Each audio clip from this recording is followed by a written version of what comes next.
I'm Hazel, 28, and my holiday homecoming shattered in seconds.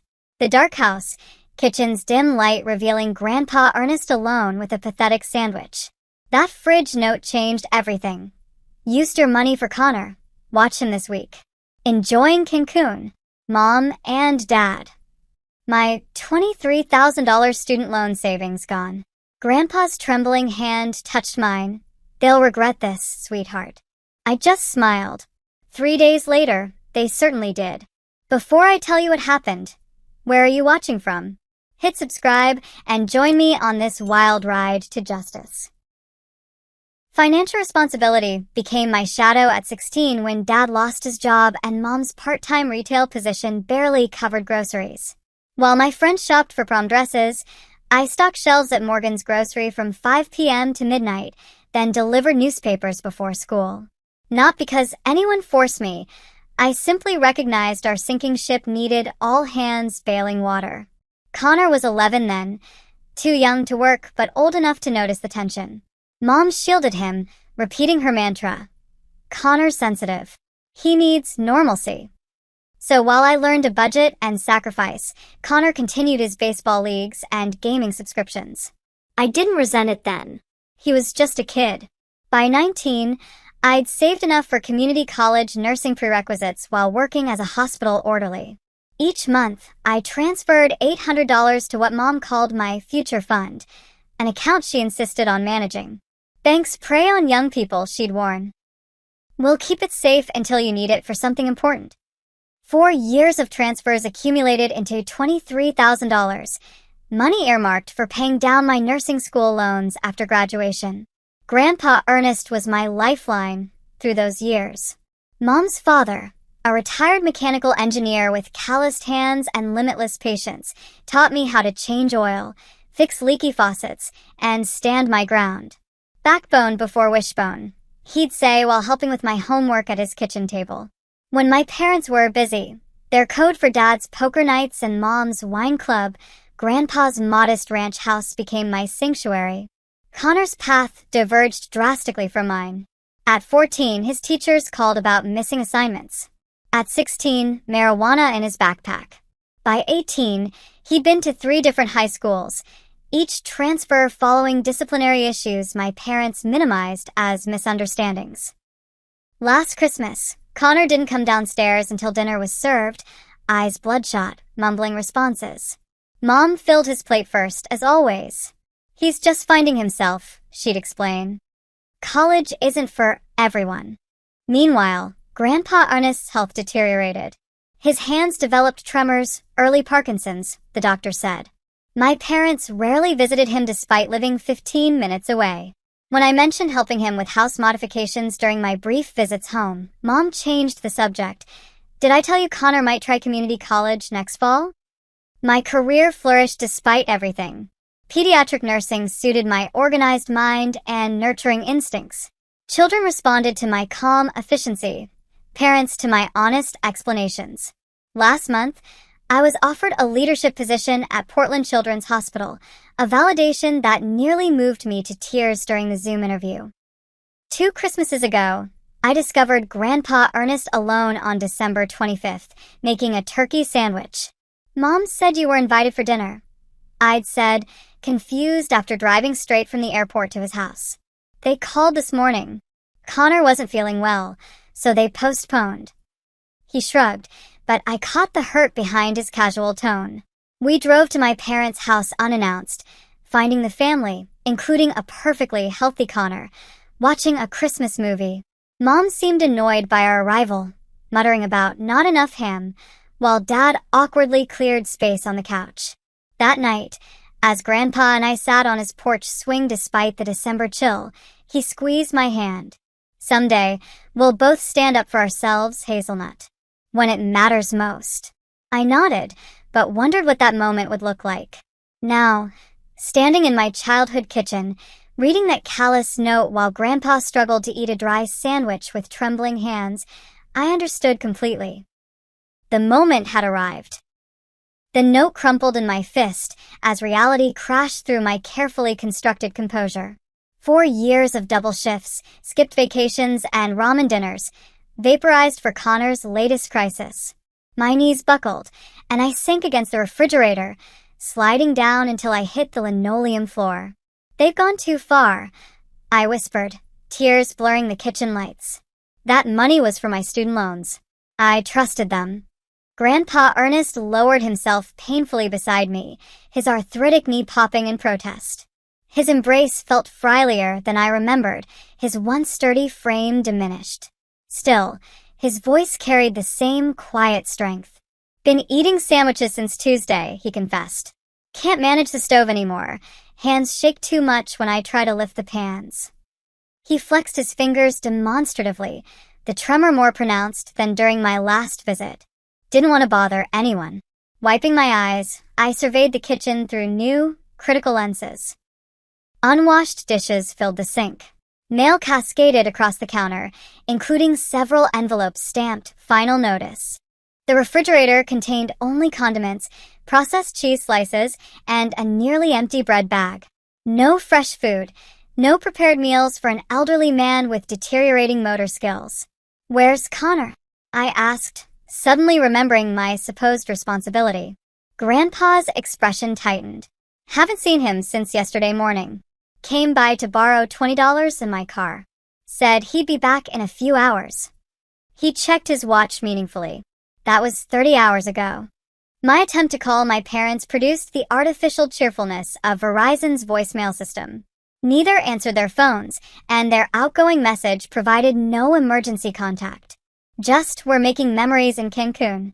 Leave a message." Connor's bedroom offered disturbing clues about his current state.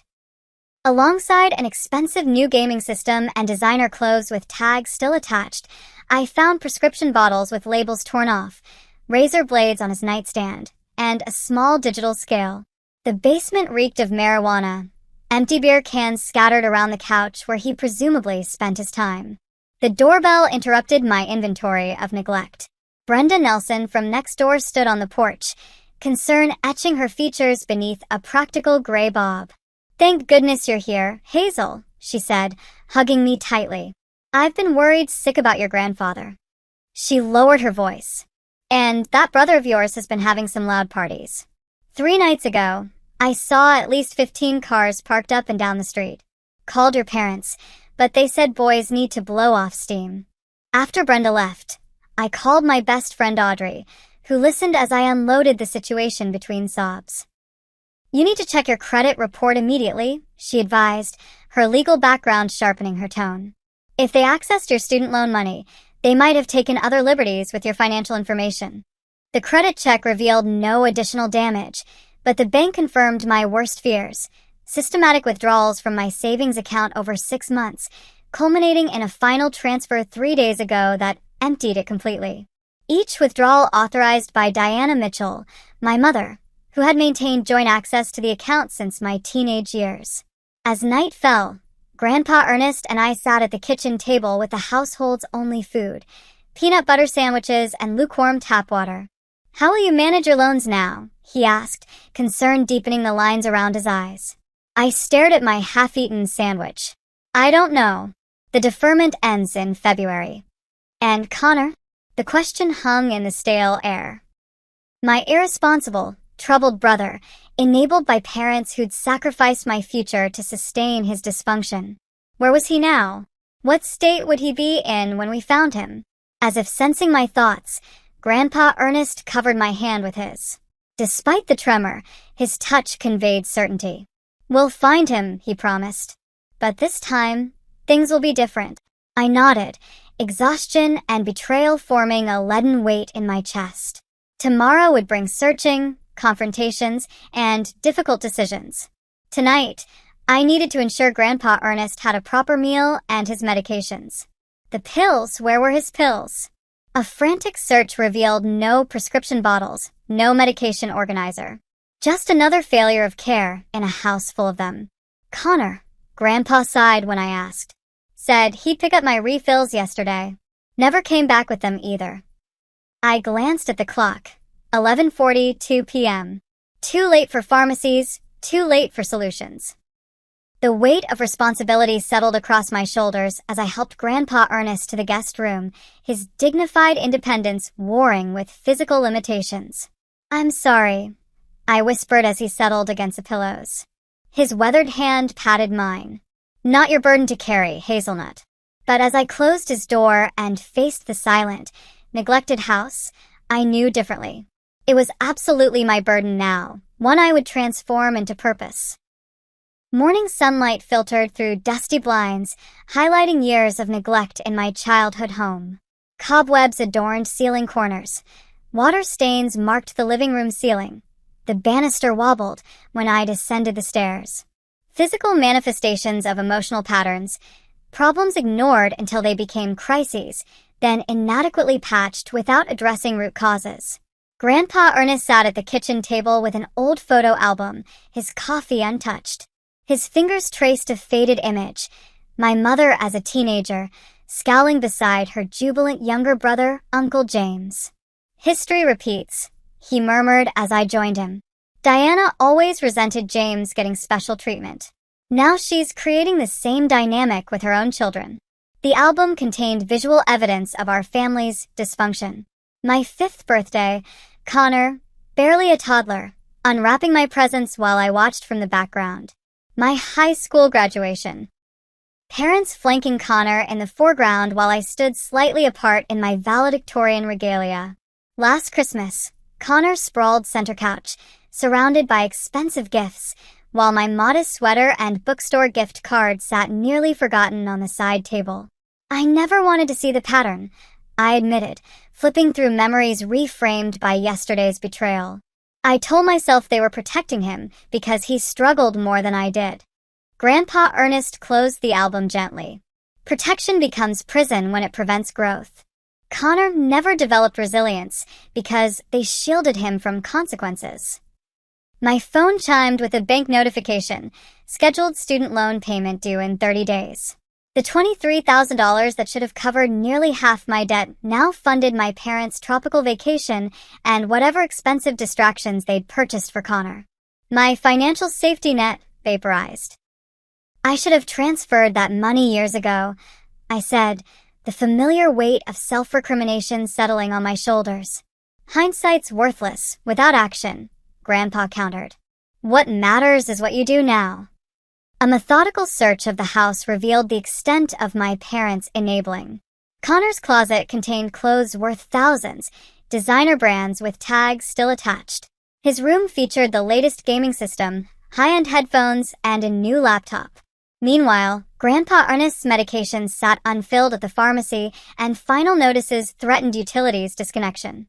The landline rang sharply, startling us both. Mrs. Patel, the counselor from Connor's former high school, introduced herself with practiced professionalism. "I'm calling because Connor missed his weekly check-in again. It's a condition of his diploma equivalency program." Her voice conveyed concern beneath official protocol. "This is his 3rd absence this month."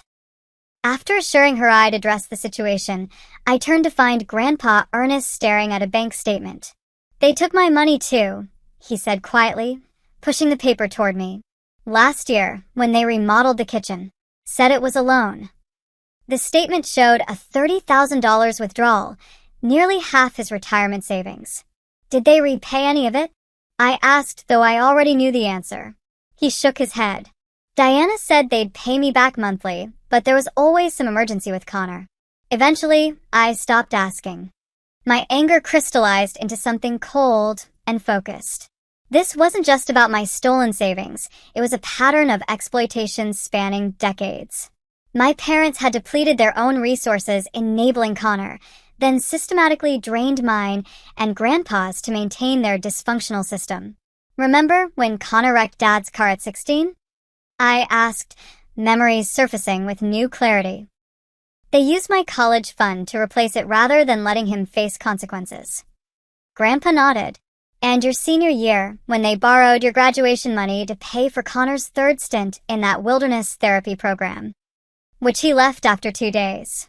Because Diana couldn't bear him being upset with her." Grandpa's expression hardened. "She was the same with James. Couldn't stand disapproval, so she gave him everything, solved all his problems. Until he trailed off, but I knew the unspoken ending. Until Uncle James died of an overdose at 23, the cautionary family tale referenced in hushed tones the tragedy that should have been a lesson rather than a pattern to repeat. As morning stretched into afternoon with no sign of Connor, we pieced together our family's financial autopsy. Beyond my vanished savings and Grandpa's loan, we discovered my parents had remortgaged the house twice, maxed out multiple credit cards, and taken payday loans at exorbitant interest rates, all to fund Connor's escalating needs and their own inability to face reality. We can't solve this for them, I realized aloud. Any money we give them now will disappear into the same black hole. Grandpa's weathered hand covered mine. Some lessons can only be learned through consequences. The doorbell interrupted our grim accounting. Through the peephole, I recognized Nathan West, Connor's friend since middle school, nervously shifting on the porch. Mrs. Mitchell asked me to feed the fish while they're gone, he explained, clearly surprised to see me. We don't have fish, I almost said, before understanding dawned. Nathan was my brother's drug dealer, had been for years, operating under this transparent pretense. Connor's not here, I said coolly. And he won't be buying anything else from you. Ever. Nathan's facade dropped instantly. He owes me $800. Your parents said they'd leave it. The pieces aligned with sickening clarity. My parents had withdrawn my final savings, partially to fund their vacation, but also to pay Connor's drug debts, enabling his addiction rather than addressing it. After sending Nathan away with a firm warning about trespassing, I returned to find Grandpa Ernest looking suddenly older, the weight of generational failure evident in his slumped shoulders. I helped create this, he admitted, voice barely audible. I gave Diana everything, because her mother died young. Overcompensated. Never taught her financial responsibility or emotional regulation. He looked up, eyes damp but resolute. But we can end this cycle, Hazel. Right now. In that moment, with sun streaming through dusty windows onto decades of dysfunctional family photos, our path forward clarified. This wasn't just about reclaiming stolen money. It was about breaking destructive patterns that threatened to claim another generation. Connor needed intervention, not enablement. My parents needed boundaries, not bailouts. Grandpa needed care, not neglect. And I needed to stand firm rather than capitulate. Where do we start? I asked. Grandpa Ernest straightened, determination replacing resignation. By finding Connor. Then we change everything. Locating my brother began with digital reconnaissance. His Instagram revealed geotagged posts from last night, a house party in the old Simmons property on Lakeview Drive. Photos showcased Connor with glassy eyes, surrounded by equally intoxicated strangers, flashing new Jordan sneakers, and a designer watch I recognized from a shopping channel Mom frequently watched. Those cost at least $300, Grandpa muttered, pointing at the shoes. And the watch is nearly $2,000, I added, recognizing it from Mom's wish list catalog. My brother had literally been walking around in my stolen savings.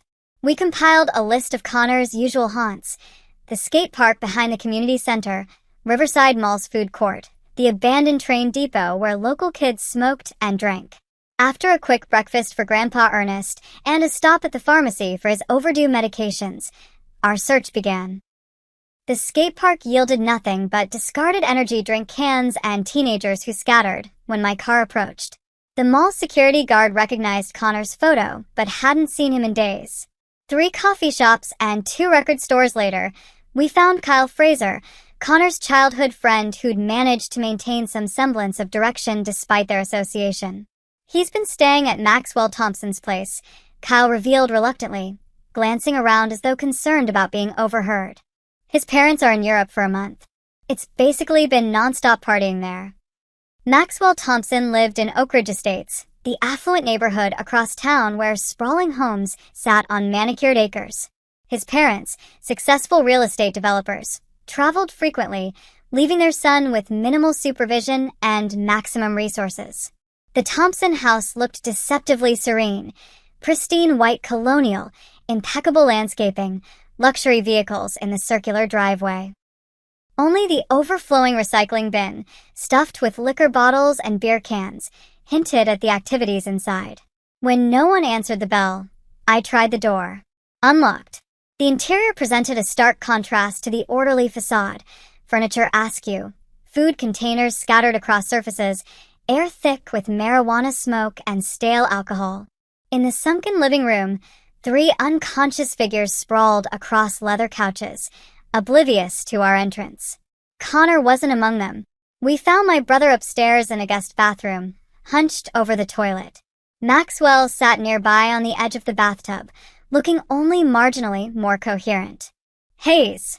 Connor squinted up at me, face pale and sweaty, eyes struggling to focus. What are you doing here? Taking you home, I answered, surveying the prescription bottles lined up on the counter. Oxycodone, Xanax, Adderall, none prescribed to Connor. Maxwell stood unsteadily. He's fine. Just had a rough night. He's coming with me, I said, my nurse's assessment noting Connor's dilated pupils, shallow breathing, and disorientation. Now. My brother protested weakly as Grandpa and I guided him downstairs, but lacked the coordination to resist effectively. The drive home passed in tense silence, punctuated only by Connor's occasional groans from the back seat. At home, I settled him with water, ibuprofen, and plain toast, ignoring his complaints about brightness and noise. Once he'd showered and changed into clean clothes, we convened at the kitchen table for the conversation I'd rehearsed mentally all morning. Where's my car? Grandpa asked, voice firm despite his fatigue. Connor stared at his untouched toast. At Max's. I think. Maybe at Riverfront Park? I don't remember. And my medications? The ones you were supposed to pick up?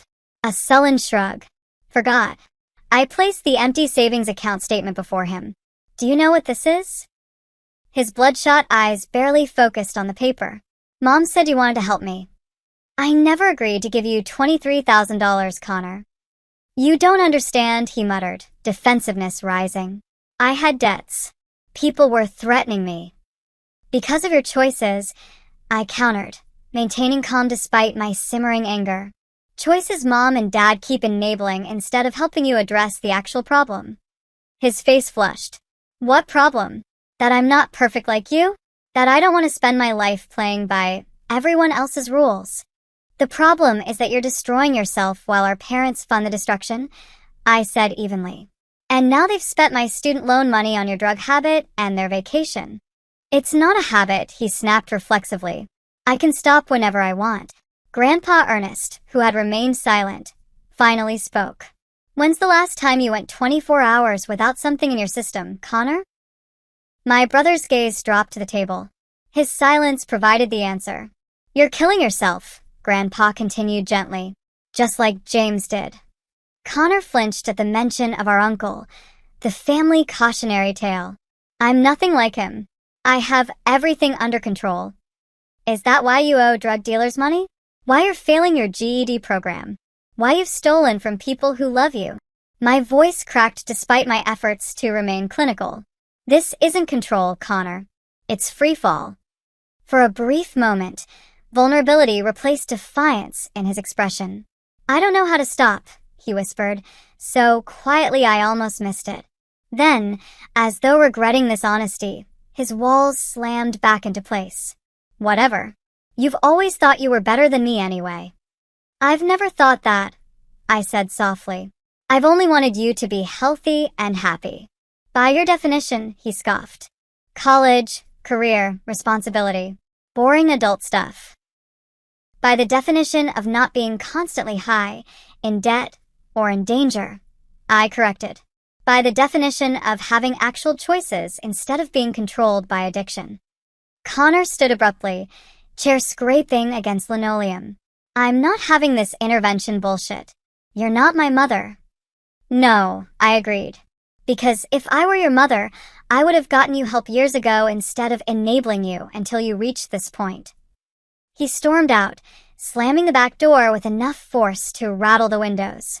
Through the kitchen window, I watched him pace the backyard, kicking at dead leaves, gesturing angrily as he argued with himself. or perhaps with the truth I'd presented. Grandpa Ernest sighed heavily. Reminds me of Diana at that age. Couldn't hear anything that contradicted what she wanted to believe. Will he run? I asked, calculating our next move. Eventually, Grandpa nodded. But he has nowhere to go. No money, no car. And he knows Max's parents return tomorrow. Sure enough, 20 minutes later, Connor slumped back inside, equal parts defiant and defeated.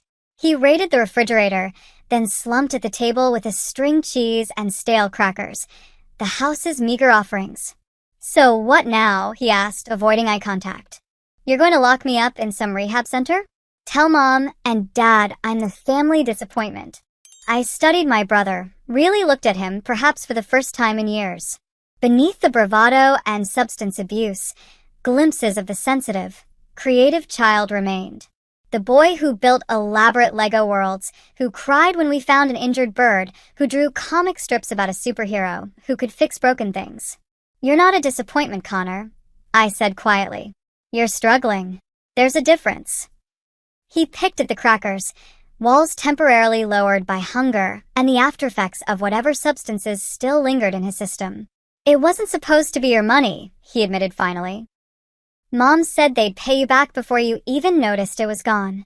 The familiar justification pattern, temporary solutions, perpetual problems. Always borrowing from tomorrow to fund today's dysfunction.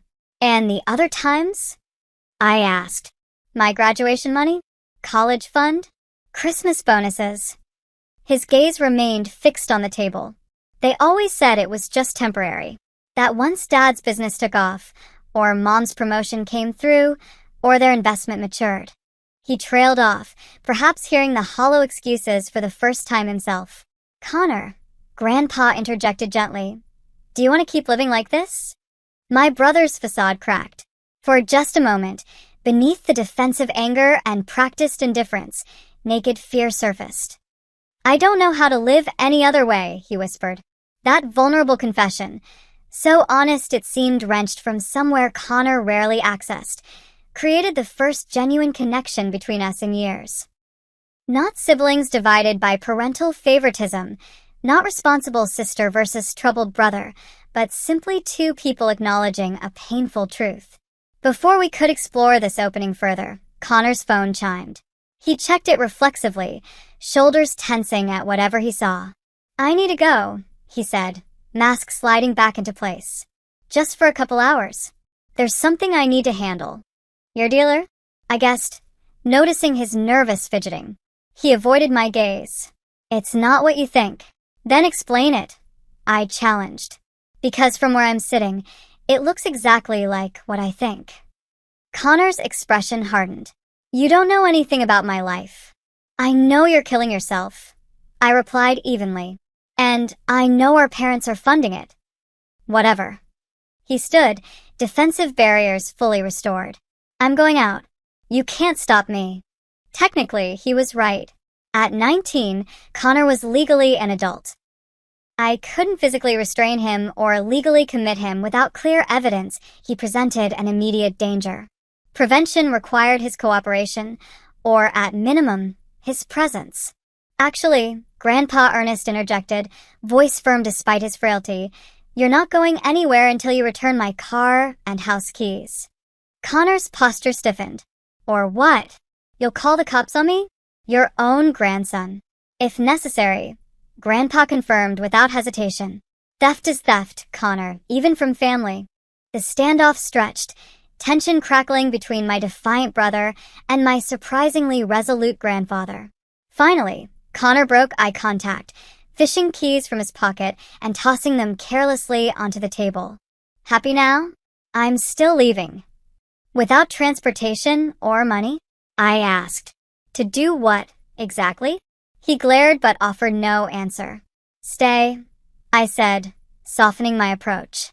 Have dinner with us. Sleep in a real bed. Tomorrow, we'll figure out next steps together. The mention of food, perhaps the reminder of basic comforts, seemed to deflate his immediate resistance. Connor hadn't eaten properly in days, based on his gone appearance. One night, he conceded grudgingly. but I'm not promising anything else. It wasn't a breakthrough, merely a temporary ceasefire. But as we assembled sandwiches from the groceries I'd purchased that morning, I recognized the opportunity presented by his presence. We needed Connor to formulate our plan, not just to protect him, but to ensure our strategy addressed the full scope of our parents' dysfunctional system. The first step toward change had been taken, shaky and reluctant though it was. Whether it would lead to genuine transformation or collapse back into familiar patterns remained to be seen. But watching Connor devour his sandwich, I glimpsed momentary clarity in his eyes, the faintest recognition that his current path led nowhere worth going. It wasn't much, but it was something. A starting point. After Connor fell into exhausted sleep, his body finally surrendering to days of abuse and neglect, Grandpa Ernest and I convened in the kitchen. Midnight approached as we spread documents across the table. Bank statements, property records, medical reports, and hastily scribbled notes. "We need legal advice," I said, reviewing the systematic draining of my savings. "This goes beyond family disagreement into financial abuse." Grandpa nodded grimly. "The house is still in my name. Never transferred it after your grandmother died, though Diana's been pressuring me for years." This revelation sparked a potential strategy. My hand hovered over my phone, calculating time zones. "I'm calling Rachel." Rachel Goldstein, my college roommate turned corporate attorney, answered despite the late hour. Her analytical mind quickly grasped our situation. "Document everything," she advised, professionalism overriding sleepiness. "Bank records, text messages, emails. Anything proving they took your money without proper authorization. Same for your grandfather's finances." Her voice sharpened. "And Hazel, get power of attorney for your grandfather immediately. If your parents realize you're pushing back, they might try to claim he's incompetent." After hanging up, I created a shared digital folder, scanning every relevant document with my phone. We photographed the empty refrigerator, the stack of unpaid bills, and Grandpa's unfilled prescriptions, evidence of neglect alongside financial exploitation. "The house is worth approximately $350,000, Grandpa calculated, reviewing property assessments. "If I sell it, I could pay off the remaining mortgage, settle the outstanding bills, and still have enough for assisted living." "Are you sure?" I asked, knowing how much independence meant to him. His weathered hands trembled slightly as he arranged papers with methodical precision. "This house has become a prison, Hazel. I can't maintain it with my condition, and your parents use it as collateral for their poor decisions." Determination firmed his voice. "It's time." We researched assisted living facilities near my Portland apartment, identifying 3 with immediate availability and quality ratings. The prospect of having Grandpa Ernest nearby rather than subjected to my parents' sporadic attention lightened something in my chest. "What about Connor?"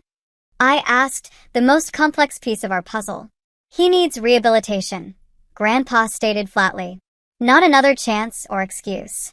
While true, execution remained problematic. At 19, Connor couldn't be forced into treatment without court intervention. Any plan required either his cooperation or deterioration significant enough to justify involuntary commitment. "I know a place," I said, pulling up the website for Riverstone Recovery Center. Evidence-based treatment, dual diagnosis support for addiction and mental health issues.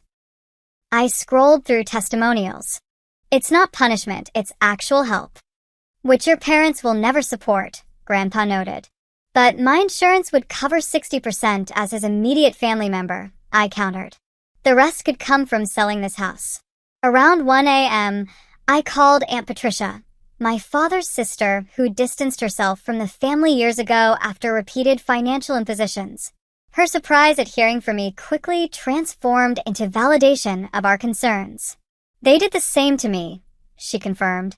"Borrowed $12,000 for Connor's private school tuition after his second expulsion. Promised monthly repayments that never materialized." Her voice hardened. "When I finally refused another loan, Thomas called me selfish and blocked my number. Patricia promised to email documentation of her experiences, strengthening our case about the pattern of financial exploitation." She also offered her guest room if needed during the confrontation we knew was coming. "Have you considered a restraining order?" she asked before hanging up. Diana can become volatile when challenged. The question lingered as I prepared a makeshift bed on the couch. Sleep eluded me, my mind calculating potential scenarios and counter-strategies. By dawn, I'd outlined a comprehensive approach.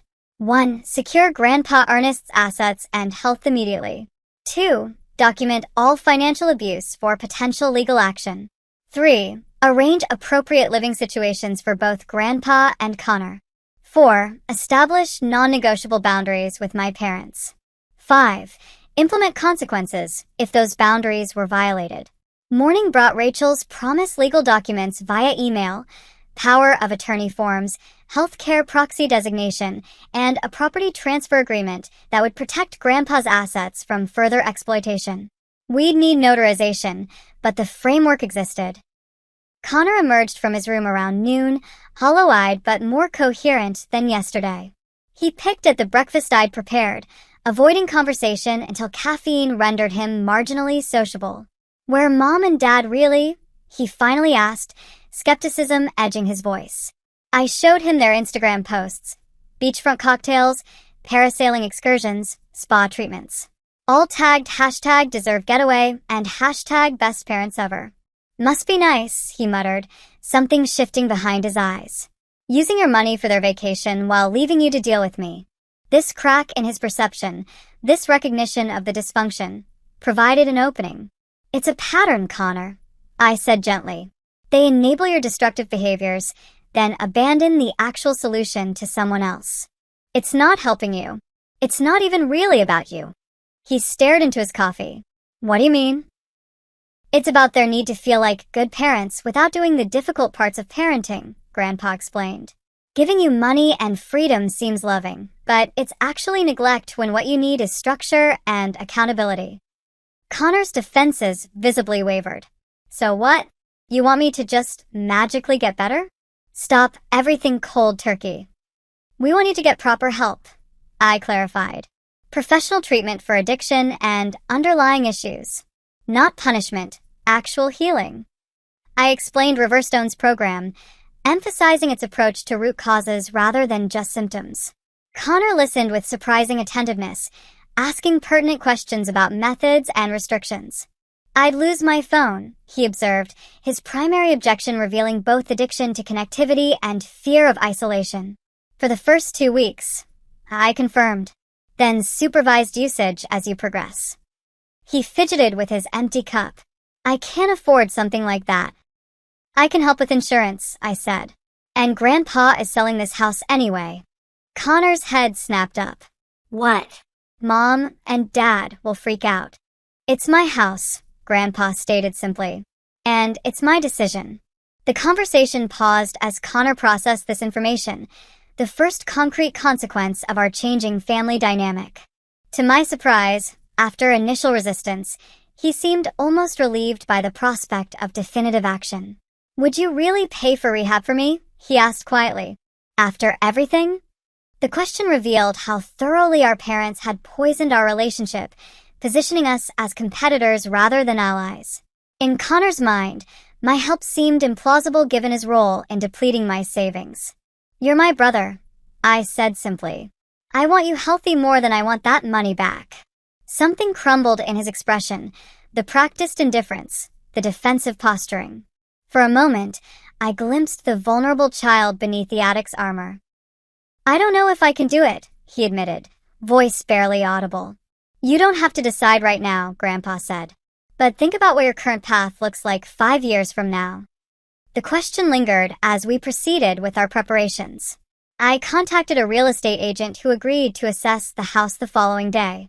Rachel connected us with a local notary for the legal documents. Connor alternated between engagement in these discussions and anxious pacing, checking his silent phone and gazing longingly toward the door. By evening, our strategy had solidified. We would secure Grandpa's legal and medical autonomy first, then proceed with the house sale. Connor would have the option of treatment or independent living without financial support. My parents would be presented with these changes as decisions already implemented rather than points for negotiation. They'll fight this, Connor warned as we reviewed our timeline. Mom especially. They can fight all they want, Grandpa replied with unexpected steel. But they can't stop it. I scheduled a video conference with Rachel for the following morning to finalize details and ensure we'd addressed potential legal challenges. As we prepared for bed, a fragile sense of purpose had replaced yesterday's despair. We weren't just reacting to crisis anymore. We were reclaiming agency. Will this actually work? Connor asked as I checked Grandpa's evening medications. It has to, I answered, meeting his gaze directly. Because we can't continue as we have been. He nodded slowly, perhaps the first time we'd genuinely agreed in years. The temporary alignment felt significant. 3 generations united not by blind family loyalty, but by recognition of necessary change. That night, I slept more soundly despite the uncomfortable couch, psychological exhaustion finally overriding anxiety. Tomorrow would bring conflict and challenges, but also the first steps toward healing. For all of us. The crash of breaking glass shattered pre-dawn silence. I bolted upright, momentarily disoriented on the unfamiliar couch before processing the sound's implications.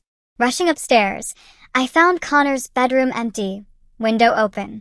The bedside lamp lay smashed on the floor, presumably knocked over during his hasty exit. Grandpa Ernest appeared in the hallway, alarmed by the commotion. He's gone. A quick survey confirmed our fears. Connor had disappeared along with Grandpa's car keys, the spare set from the kitchen drawer, his medication bottles, and approximately $80 from my purse. Call the police, Grandpa urged, but I hesitated. If they arrest him for theft, it could complicate everything. I reasoned, nurse's instincts calculating scenarios. Let me try locating him first. I called Connor repeatedly, straight to voicemail. Texts went undelivered, suggesting his phone was off or dead. With growing dread, I contacted Kyle, Maxwell, and 3 other friends, none of whom had seen him since yesterday. By 8 a.m., my worry overcame legal concerns. I reported Grandpa's car stolen but specified the driver as a family member in potential medical distress rather than a criminal. The officer documented the silver Toyota's information without promising immediate action for what she clearly viewed as a family dispute.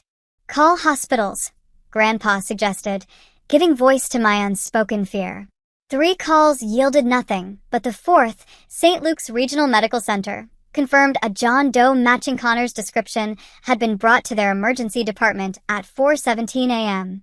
The 20-minute drive to St. Luke's stretched eternally, my knuckles white against the steering wheel. Grandpa sat silently beside me, his expression vacillating between worry and resignation, as though he'd always anticipated this outcome. Emergency department chaos enveloped us. Beeping monitors, hurried medical personnel, moaning patients behind thin curtains. The charge nurse directed us to Bay 3, where we found Connor unconscious, intubated, cardiac monitors beeping in steady rhythm above his pale form.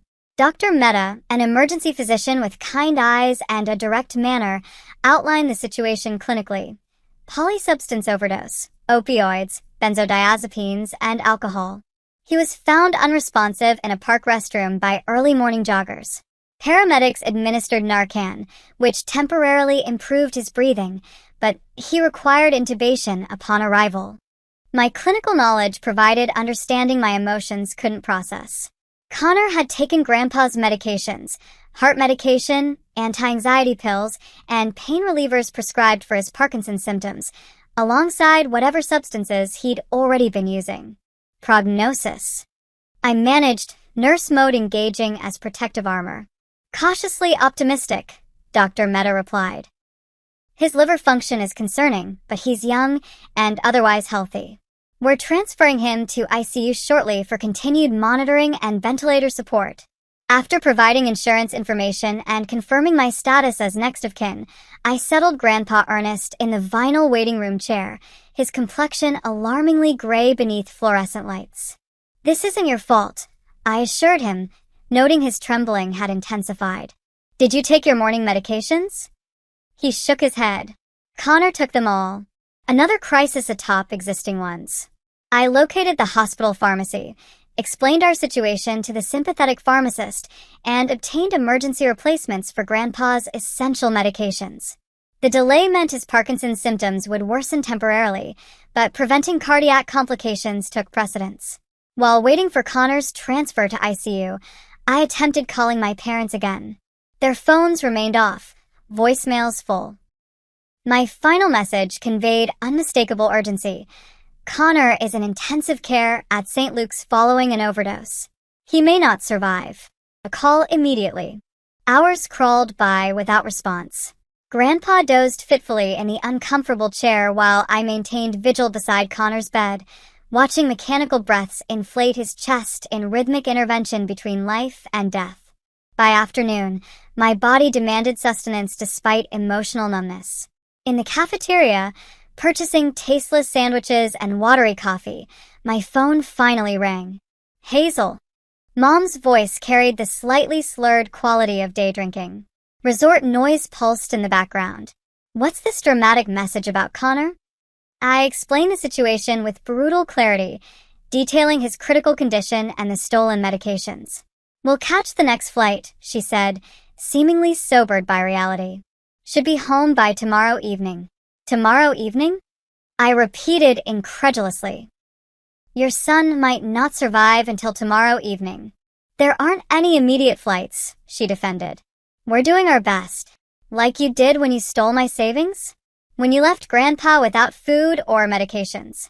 When you enabled Connor's addiction instead of getting him help. My voice rose despite the public setting, years of suppressed confrontation finally breaking through. We'll discuss that when we get home, she deflected. Just take care of Connor until then. Like I've been doing his entire life, I responded bitterly. While you and Dad pretend problems will solve themselves. She hung up without responding, leaving me shaking with rage and helplessness. My sandwich remained untouched as I returned to the ICU, where Melissa Jenkins, the hospital social worker, waited outside Connor's room. Ms. Mitchell? I'd like to discuss your brother's situation. Melissa's gentle professionalism broke through my fragile composure. In her small office, surrounded by resource pamphlets and inspirational posters, I finally surrendered to tears for Connor, for Grandpa, for my stolen savings, for the family that existed only in imagination. This pattern has continued for years, I explained between sobs. My parents enable his addiction, clean up superficial messes without addressing root causes, then disappear when actual work is required. Melissa documented everything: Connor's history, my parents' enabling behaviors, Grandpa Ernest's neglect, and the financial exploitation. Her expression remained neutral, but her rapid note-taking suggested recognition of reportable issues. Connecticut has strong laws against elder financial exploitation, she noted. And your brother clearly needs supervised medical detox followed by inpatient treatment. Which my parents will resist, I predicted. They'll claim he just made a mistake, needs family support, not strangers intervening. Their permission isn't necessary, Melissa clarified. Connor's condition meets criteria for involuntary treatment under imminent danger provisions. And I'm required to report suspected elder abuse. This procedural lifeline, external systems engaging where family boundaries failed, provided temporary relief. Professional intervention might accomplish what years of conversation couldn't, disrupting destructive patterns and establishing consequences. By evening, Connor's condition stabilized sufficiently for ventilator removal. He remained unconscious, but breathing independently, medical crisis evolving into recovery phase. Grandpa Ernest, however, deteriorated noticeably, missing multiple medication doses, combined with stress and inadequate nutrition, manifested in increased tremors and cognitive confusion. The hospital admitted him for observation despite limited beds, recognizing the compounding medical and social emergencies. I alternated between their rooms, advocate and caretaker for both, running on vending machine snacks and determination. Near midnight, my father finally called. This is excessive drama. Hazel, he began without greeting. Connor's had problems before and pulling through just fine without hospitals and social workers. He's never overdosed on multiple substances before, I countered. And pulling through isn't the same as getting better. Your mother's upset about your accusations, he continued, ignoring my point. We've always done our best for both of you. By stealing my savings?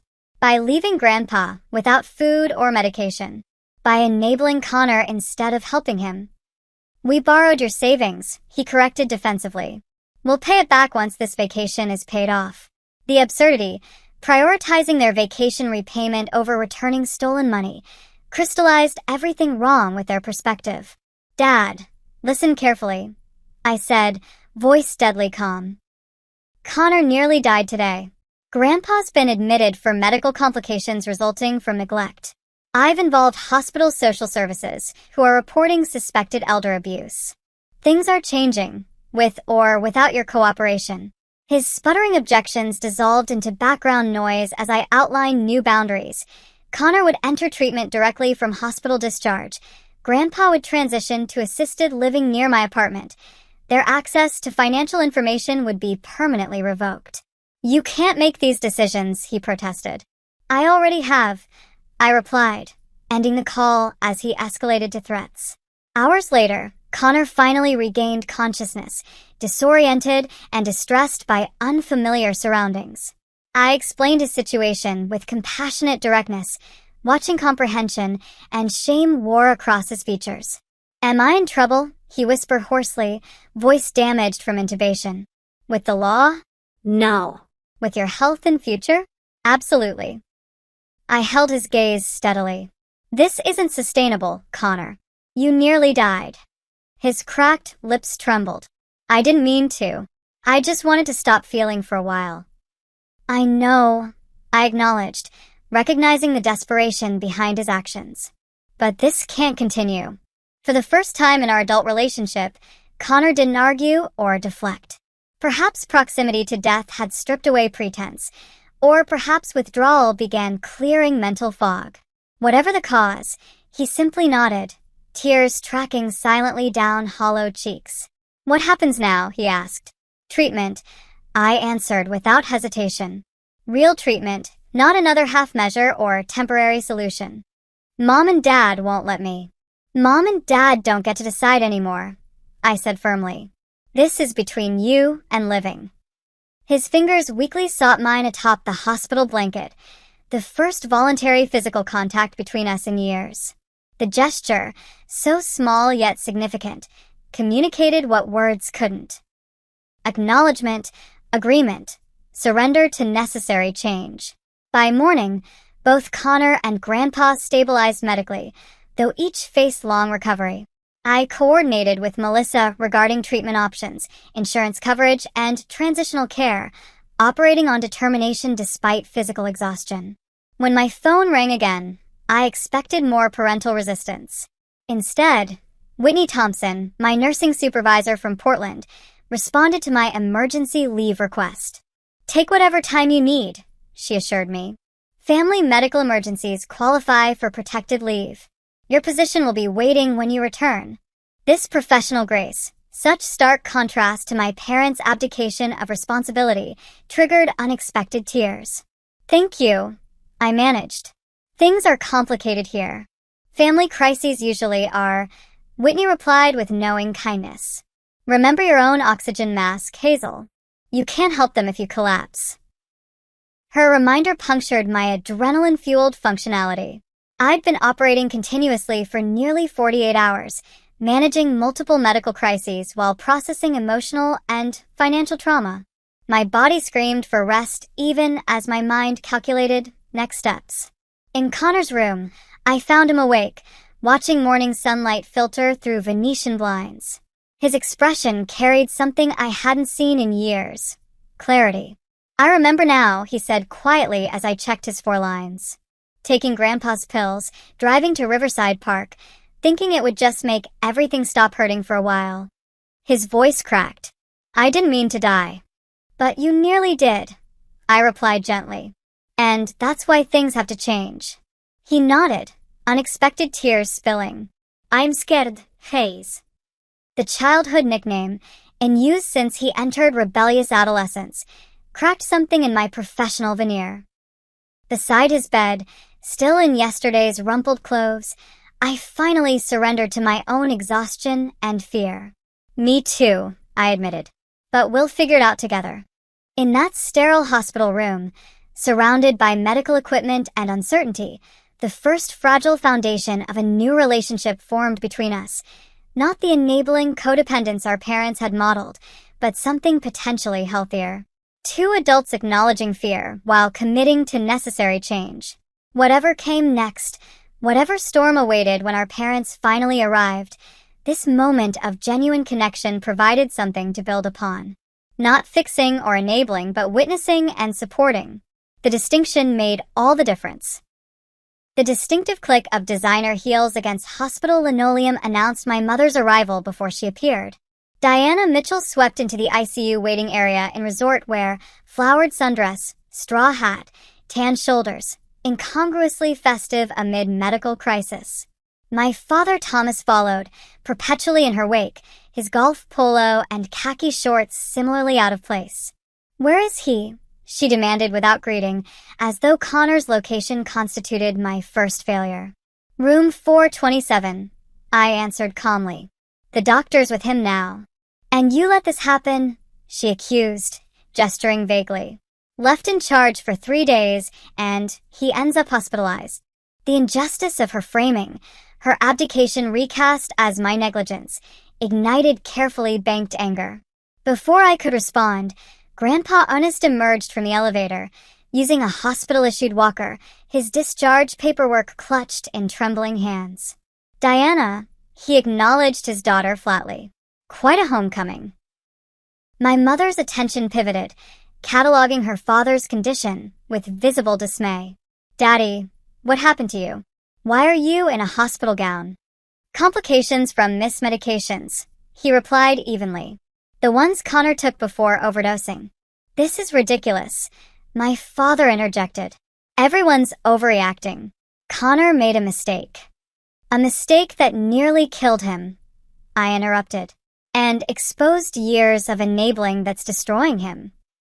Hospital Security Officer Jenkins appeared, responding to escalating voices. "Everything all right here, folks?" My mother's public facade instantly replaced raw emotion, sweet smile, modulated voice. "Just a concerned family, officer. Our son is recovering upstairs." "Perhaps this conversation should continue somewhere private," he suggested pointedly.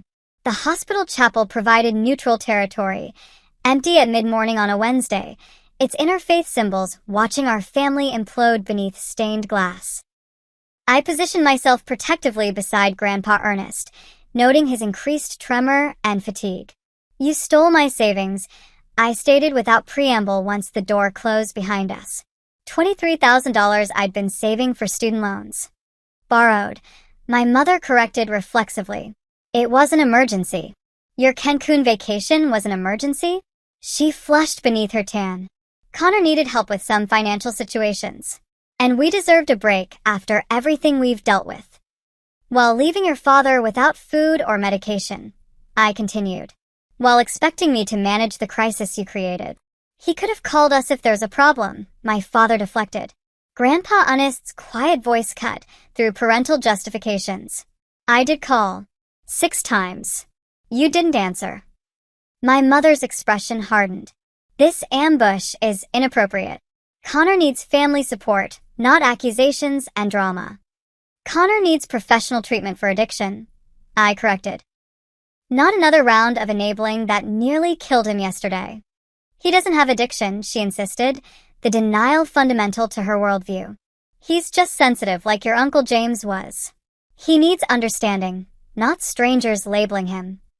The comparison, invoking her brother who died from overdose as justification for enabling Connor's identical path, highlighted her psychological blindness.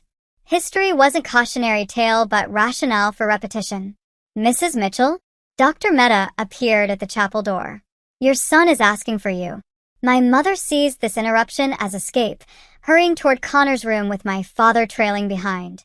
The temporary reprieve allowed Grandpa Ernest to sink onto a bench, exhaustion evident in his slumped posture. "She'll never see it," he murmured. Diana reconstructs reality rather than facing it. The observation, so insightful despite his physical deterioration, captured my mother's fundamental character.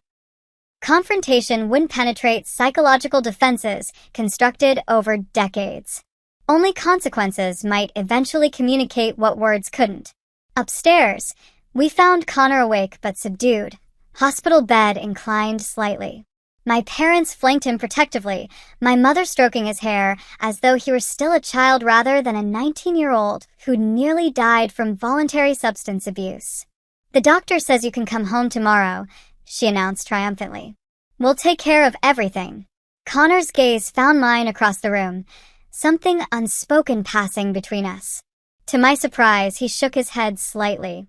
"I'm not coming home," he stated quietly. My mother's hand froze mid-stroke. "What?" "I'm going to rehab," he continued, voice strengthening. "The Riverstone program Hazel found. I already talked to the admissions coordinator." "That's unnecessary," my father dismissed. "You made a mistake. Learned your lesson. Moving forward." "I'm an addict, Dad," Connor interrupted, the admission visibly costing him. "Have been for years. Pills, mostly, but whatever works when those aren't available." His hands twisted nervously in the blanket. "I need actual help, not another chance to pretend everything's fine." My mother's expression cycled rapidly through disbelief, anger, and calculated recalibration. "If you really feel that way, we'll find somewhere appropriate. A private facility with." "Riverstone has an opening tomorrow," Connor interjected. "They take my insurance with Hazel as guarantor." "We're your parents," my mother snapped. "We make these decisions." "I'm 19, he reminded her. "Legally, I decide. And I've decided." The assertion of autonomy, so foreign to our family's dynamic, momentarily silenced parental objections. Connor, perpetually positioned as incapable, had claimed agency precisely when they sought to remove it. Grandpa Ernest seized the opening. "While we're discussing changes, I'm selling the house." "What?" My father's attention whiplashed between emerging rebellions. "You can't. It's my house," Grandpa stated flatly. "I've already contacted Robertson Realty. They're listing it next week." "Where will you live?" my mother demanded, strategy shifting from denial to practical obstruction. "Parkview Assisted Living in Portland," he replied. "Near Hazel's apartment. I've toured it virtually and submitted application paperwork." "This is absurd," my father blustered. "You're being manipulated, both of you. Hazel's turned you against us because she's jealous of Connor getting attention." The accusation, so wildly disconnected from reality, might have wounded me previously. Now it merely confirmed the dysfunction I'd recognized too late. "Actually," interjected Whitney Thompson, my nursing supervisor who'd arrived unnoticed during the confrontation, "I've been documenting concerning behaviors since I arrived." She held up her phone, including accusations against a healthcare worker advocating for vulnerable family members. My mother's public persona instantly re-engaged, pleasant smile, modulated voice. "I'm sorry, who are you?" "Whitney Thompson, pediatric nursing supervisor at Portland Children's Hospital," she introduced herself crisply. "I came to support my colleague during family medical crisis. What I've witnessed raises significant concerns about elder neglect and enabling behaviors."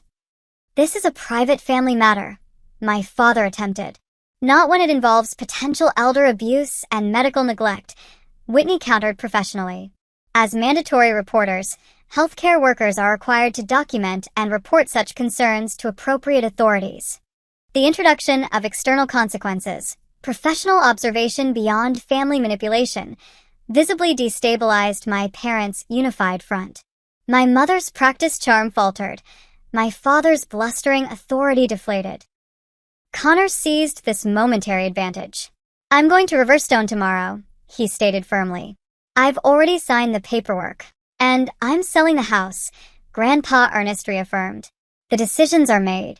My mother's composure cracked entirely, decades of carefully constructed control disintegrating. "You can't do this. You're manipulating the situation while we were away. Connor needs us, not some facility with strangers. Daddy, you can't possibly manage your own affairs anymore. Actually, I interjected calmly, that's why he's granted me power of attorney and healthcare proxy. I removed the notarized documents from my bag. Legally executed yesterday. We'll contest this, my father threatened. You've taken advantage of an elderly man's confusion. I'm 76, not incapacitated, Grandpa retorted sharply. My neurologist has documented my cognitive competence despite physical limitations. These decisions reflect my wishes, not Hazel's influence. My mother's strategy pivoted again, anger transforming to theatrical tears. After everything we've done for this family, she sobbed. This is how you repay us?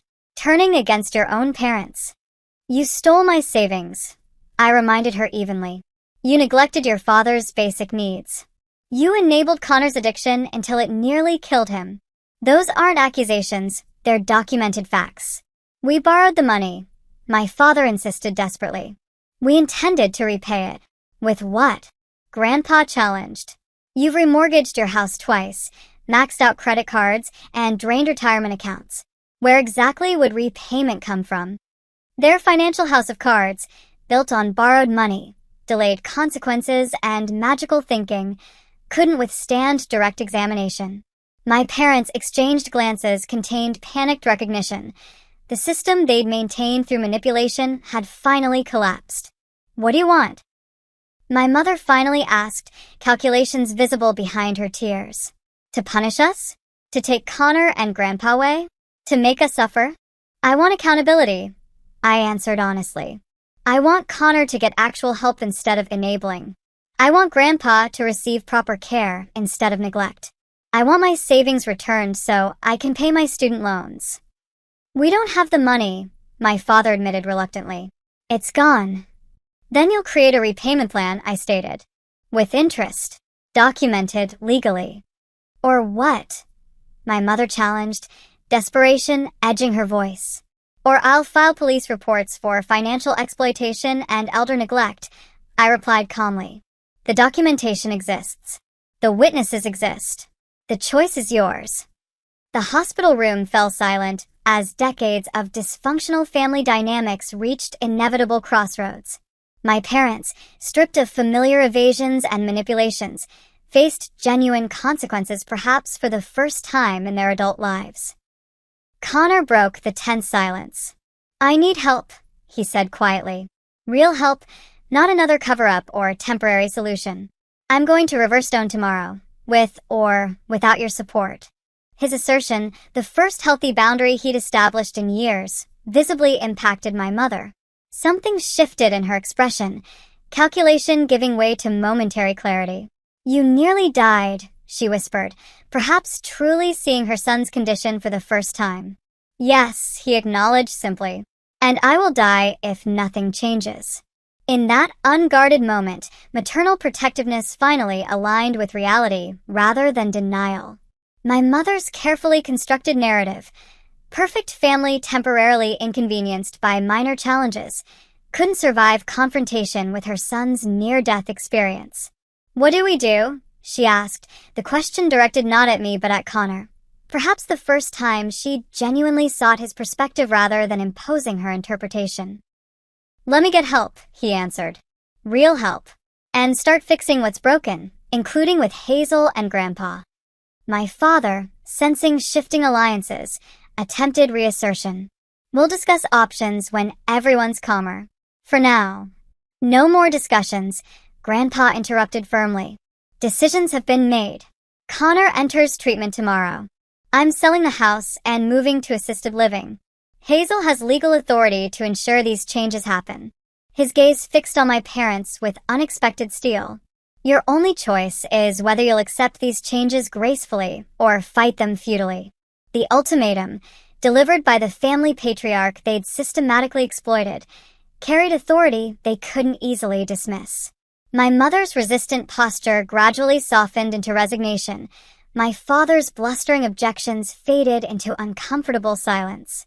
Police Officer Martinez arrived, responding to the hospital's request for documentation of potential elder abuse. His presence transformed theoretical consequences into immediate reality, his official notebook recording statements that could potentially lead to criminal charges. "We'll cooperate." My father finally conceded, self-preservation overriding resistance. "Whatever repayment plan you think is fair." And Connor's treatment? I pressed, securing commitment while leverage existed. "If that's what he wants." My mother agreed reluctantly, glancing at her son with something approaching genuine concern. The confrontation hadn't produced magical transformation or tearful reconciliation. Those belonged to fiction, not family dysfunction's messy reality. But it had established boundaries, consequences, and initial steps toward accountability. Not healing yet, but preconditions for its possibility. As Officer Martinez completed his report and my parents retreated to process their diminished authority, Connor caught my gaze across the hospital room. "Thank you," he said simply. "For not giving up on me." "Never," I promised, the single word encompassing complicated truth. I hadn't enabled him like our parents, but neither had I abandoned him to their dysfunction. The middle path, loving accountability, offered our only chance for genuine healing. 3 days after finding Grandpa Ernest alone with his sandwich, reading that callous note on the refrigerator, everything had changed. Not through magical intervention or theatrical confrontation, but through steady commitment to necessary boundaries and consequences. The journey ahead remained long and uncertain. Connor's recovery would include setbacks alongside progress. My parents might revert to manipulation once immediate pressure faded. Grandpa's health would continue declining despite improved circumstances. But for the first time in our family's history, we faced reality together rather than enabling collective denial. The foundation, however fragile, had been established for something healthier to build upon. That night, as Grandpa Ernest slept soundly in his hospital room and Connor prepared mentally for tomorrow's treatment admission, I finally allowed myself genuine rest. Not because problems were solved, but because appropriate boundaries meant I no longer carried everyone's burdens alone. Sometimes, standing firm creates space for others to finally stand on their own. Have you ever had to set difficult boundaries with family members? I'd love to hear your experiences in the comments below. Sometimes the hardest part of loving someone is not enabling destructive patterns. If this story resonated with you, please like and subscribe for more authentic conversations about family dynamics. Remember that healing is rarely linear, but with courage and boundaries, it's always possible. Thank you for joining me on this journey, and I wish you strength in your own path toward healthier relationships.